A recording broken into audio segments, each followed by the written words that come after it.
ఐతారమ్యాల హైదరాబాద్ లో చేపలు పడితే ఎట్లుంటది? సూపర్ ఉంటది. మంచిగా కొర్రమట్టలు పట్టి వాటిని అండుకొని తింటే కత్తుంటది. ఏందమ్మా హైదరాబాద్ లో చేపలు పడతావా?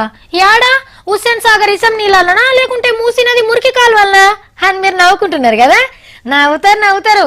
ఒక్కొక్క పట్టణాలలో చూడుండ్రి ఎంత మంచి సౌలతులున్నాయో. ఒక వల కొనుకొచ్చుకుంటే చాలు, ఏ పూట కాపూట చేపలు పట్టుకొని మంచిగా వండుకొని తినొచ్చు. మరి ఆడేమన్నా పట్నం నడిమిట్లా చెరువుతోని చేపలు తాగుతుండ్రా అంటే అది కాదు, అంతా సర్కార్ ఆఫీసర్ల పుణ్యమే. ఎంత ఆనగొడితే అన్ని చేపలు వస్తాయి.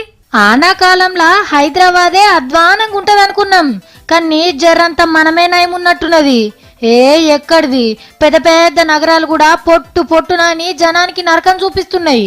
బెంగళూరు, బొంబాయి, పూణే, ఢిల్లీ పట్టణాలకు ఆనజరం అంటుకుంది.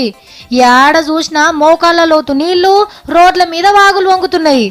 వరేవా బెంగళూరులో చూడుండ్రి, సడక్ల మీన్నే చేపలు పడుతుండ్రు. పట్నం నడిమిట్లా రాత్రికి రాత్రే చెరువు తేలినట్టుంది. అగో బంగ్లా మీదకి బిస్కొట్ల ప్యాకెట్ల నిసిరేస్తుండ్రు. ఊతార్ల ఇండ్లు కట్టుకున్నోళ్లకు సావు మరణమే ఉన్నదనుకో రాదుండ్రి. వండ జాగలేదు, పండ జాగలేదు, అంత ఆగమాగం బురద. ఇక ట్రాఫిక్ ముచ్చట్లు ఇప్పుడు చెప్పుడు షురువు చేస్తే వార్తలు అయిపోయినా ఒడవది. ఢిల్లీలో 17 కిలోమీటర్ల పయనానికి 15 గంటలు పట్టింది. అంటే గంటకో కిలోమీటర్ లెక్కన్నట్టు.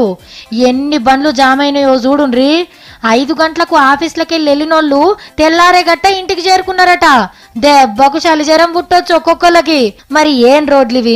పెద్ద పెద్ద నగరాలల్లా గిట్లనే ఉంటాయి రోడ్లు. పట్నం అంటే నమ్ముతారు ఎవరన్నా?